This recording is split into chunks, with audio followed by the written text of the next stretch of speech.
No, no. I don't agree with this. I think India should have shaken hands with Pakistan at the end of the game. I think they should have. I don't think it's fair that you don't shake hands with Pakistan. Why am I saying that? I'm not saying it because things have changed from Asia Cup to now. Many people will say you were saying no handshake was fine in Asia Cup. Now you're changing your stance. Many will say the Indian team had a stance. You supported Surya Kumar at that time. Now you're saying no, you should have shaken hands. What has changed from Asia Cup to now between the two countries? You're right. You're right on that part. Nothing has changed. But I still think they should have shook hands with Pakistan. Do you know why I'm saying that? I'm saying that because if you keep beating them like this, they are not going to play with you.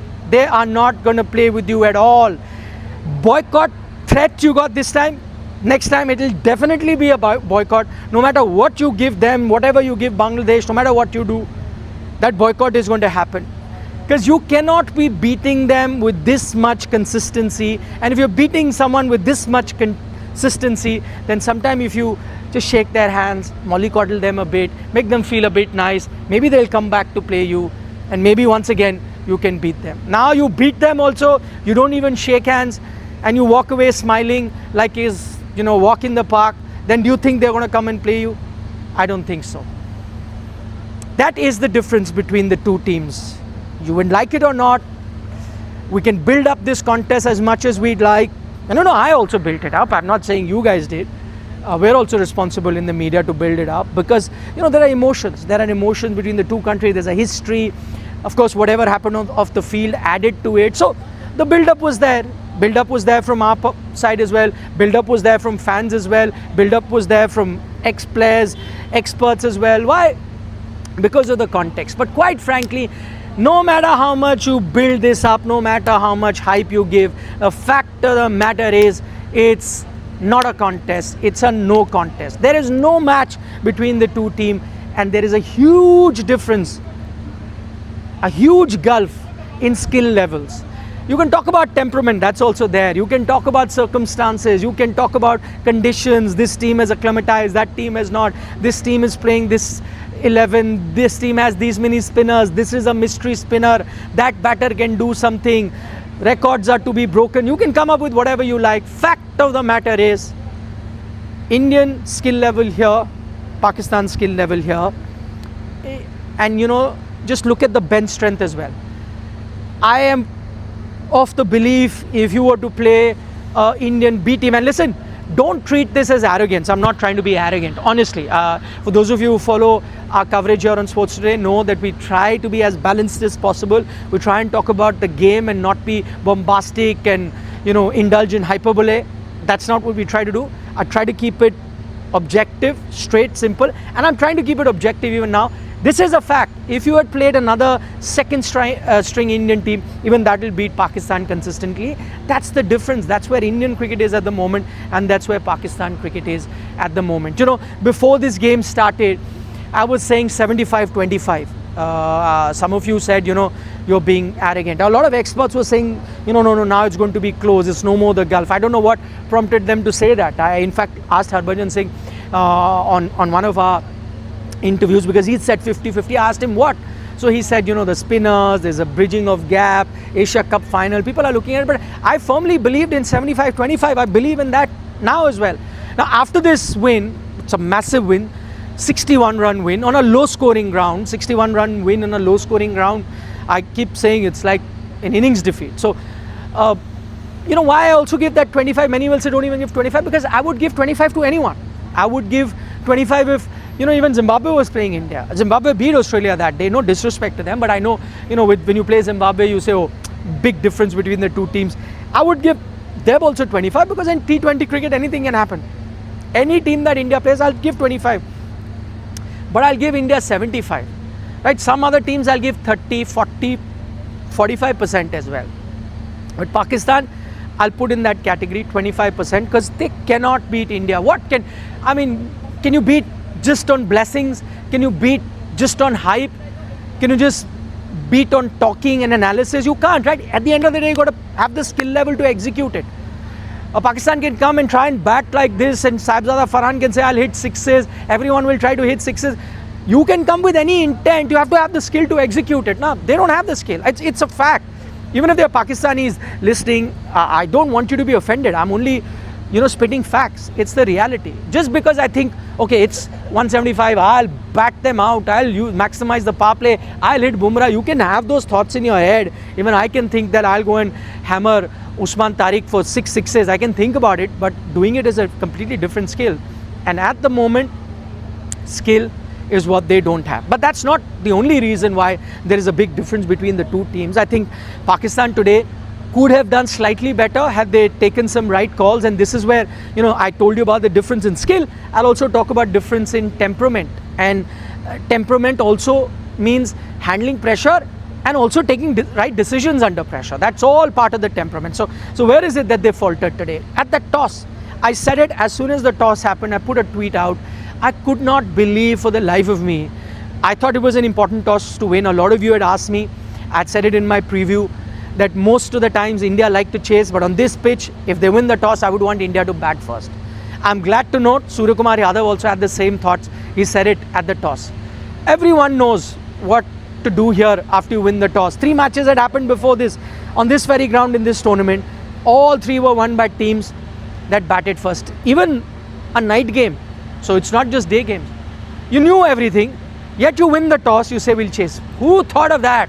Who was the genius who thought of that? And then, one is the record of the ground and all of that. And 2, Pakistan don't have the batting. That's their weaker suit. Bowling probably their stronger suit. You're putting your weaker suit under pressure, knowing whatever target you have to chase. The pitch here will get slow. There is no dew. I told you here, 2 days I was here, I checked the ground, there was no dew. So what advantage you're going to have batting second? Whoever took that call, absolute genius. I mean, as an Indian, I'm happy. But I'm just saying, blunders after blunders, winning the toss, putting India into bat, great. Batting was going to be tough. You saw the ball turn and grip. At the start, you knew it's not going to be an easy pitch. And then India got 175. I know a lot of people were worried. Many said that, we are 10, 15 runs short. I never was underconfident. We were discussing in the press box, and I thought, if you look at the previous match, because I'd seen them closely, 160, 65 was the winning total. India had got 175, 10 runs above par, 10 runs above a winning total they had got. Then you also have to look at the opposition, Pakistani team. Have they done anything? I think the only chance they had, if Saibzada Farhan stood there and played a good knock, maybe he could have given you a good start in the power play before it became tough to bat on. Maybe they would have had an outside chance, even there an outside chance. But otherwise, why would you want to chase versus an Indian team when you can't handle pressure or have the skill level? Completely beats me. And then the decisions that they made. Salman Ali Agha, I'll give him credit, good decision, comes on to bowl the first over. I can't remember the last time a Pakistani bowled a first over to start the match. Maybe first change, yes, or maybe from the other side, first over, no. He comes in, picks up Abhishek's wicket, but then just takes himself off the attack. 2 overs he bowls. At the end of the day, you give Shaheen Afridi that over towards the end and underbowled yourself. Maybe if he had bowled today, things could have been different. But again, as I said, to me it felt like Pakistan were taking premeditated calls. They had, I don't know whether Mike Hesson is responsible for it. Seems like it. Must have prepared a blueprint. Win the toss, we're going to do this. This over, Salman will bowl this one.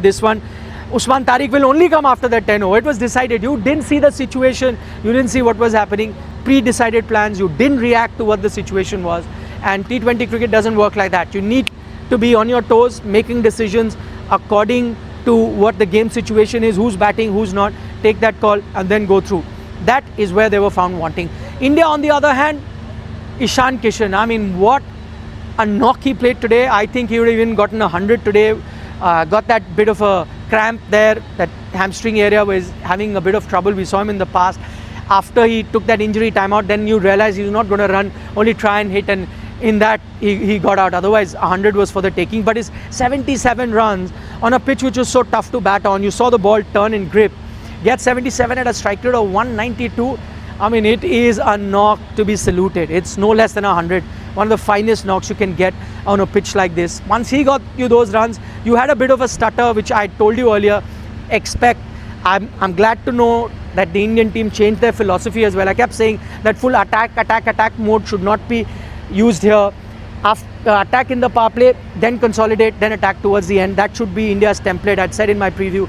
Glad to know that that's what they did, because that is the winning mantra. So salute to the Indian think tank, to not only Ishan Kishan's batting, which was outstanding, Suryakumar Yadav, I think his 32 worth their weight in gold, because at that situation you needed someone to just calm the innings down. There was Saim Ayub who picked up those wickets. Hardik then, when he got out, could have set on panic buttons in the Indian camp.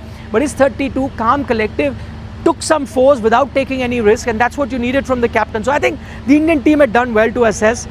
160, 65 is what they were targeting. Yes, it looked like they could get to 190 at one stage, but 175 was good enough, and at the end of the day, it's proven to be a match-winning total.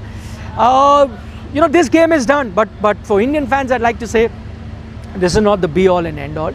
Yes, you've ticked a box here because it was Pakistan. Pressure was all on India because they were the favourites, and you had to win, and they've shown us that it's a cakewalk for them. But I think tougher tests await this Indian team. I'm happy to know they're on a winning spree, have qualified for the Super 8. But Super 8, India could face Australia if they qualify, could face South Africa, could face West Indies. 3 very competitive games you can have before you qualify for the semi-final. So as I said, we can celebrate all this, but briefly, the Indian team also knows they can celebrate, but briefly, tougher tests await them. Their focus is not to win versus Pakistan. That may have been Pakistan's World Cup. Beat India and, we'll see. India's World Cup is to win the cup, nothing else. Keep the cup. That has to be India's mantra. That's been our mantra on Sports Today as well. You let us know what you thought of this game. Leave some comments as you have been, and thanks for all the love that you've been giving us for our build-up to this game. I hope that continues throughout this tournament. Give us a like in the video if you're enjoying our content. Share it with your other friends as well who may have an opinion or two. We'd love to hear that as well. So for the moment, Nikhilnaz signing off from Colombo. Lots of other content up on Sports Today. Check that out as well. Sunny Gavaskar, Harbhajan Singh, a post-match show, Match Point, everything there after India's win. Bye-bye.